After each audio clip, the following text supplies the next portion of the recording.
All right, welcome back. We are so happy you joined us again. Let's continue our conversation in Genesis. Yes. Now, chapter 22. I wanted to go a little bit slower through chapter 22, only because it's so amazing. I mean, so let's go over chapter 22. So God had called to Abraham, and then in chapter 22, verse 2, it says, "Take your son, your only son, yes, Isaac, whom you love so much, and go to the land of Moriah. Go and sacrifice him as a burnt offering on one of the mountains, which I will show you." I know. Can you imagine? I know, because here Abraham and Sarah, they've been promised this son, and God has given them this son, and been told that he's going to have many great descendants and whatnot. And now God's saying, go and sacrifice him. Yes. It's amazing. And it's not like he can say, oh, like you did, God, like you sacrificed your son, Jesus. I mean, this is the Old Testament. Yeah, so Jesus isn't here yet. Right. They don't have the knowledge of what has happened, what is going to happen. Mm-hmm. So he's like, he cannot say, oh, like that, but he's so faithful. Yes. But in the same sense, they know that God gave them Isaac. Yeah. So I know it. I mean, the love he has for God. That's what it is. I mean, because, Abraham must have been like, God gave him to us. And if God is saying to sacrifice him, then that's what so be it. That's what needs to be done. Yeah. I mean, we look at it from 2019 and it's like, oh my goodness. What? I know. I could never. Oh my gosh! I could never do this. I could never. Yeah, but he just gets up and he starts getting the wood ready. Yes, he gets everything ready. Yes. Now in online, I found this on BibleRef.com.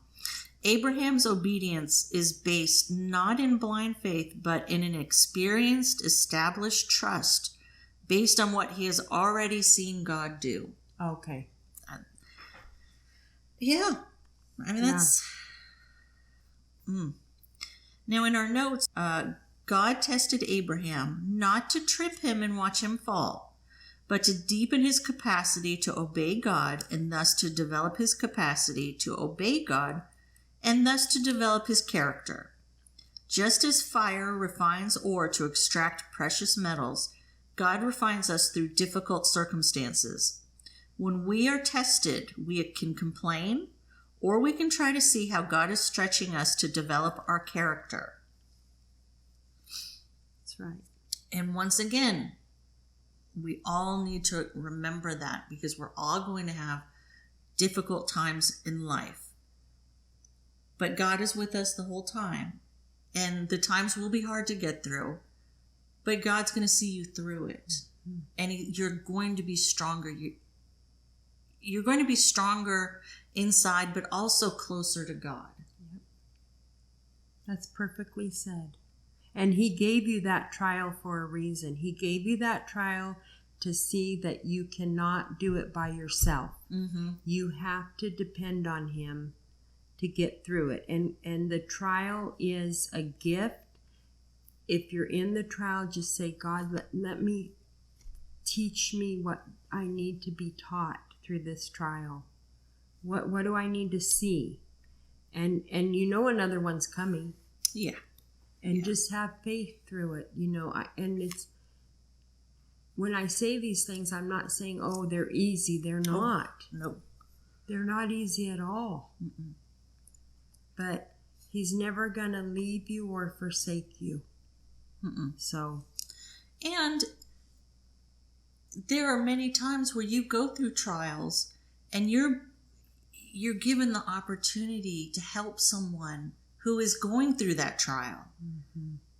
which is amazing. That's a beautiful thing. When you start talking to someone else, and it even might be a stranger, yes, who God puts in front of you, and you start chatting, and it's like, oh my goodness, you know, in your head you're thinking, I've done, let me help you. Yeah. Let's talk about this. Yeah, and that's such a blessing. It is. It is. Yeah. Yes. So then, like you said, the next morning, Abraham and 2 of his servants and Isaac had all the chopped wood for the burnt offering. They arrived at the location, and Abraham told the servants to stay back, and he and Isaac traveled ahead.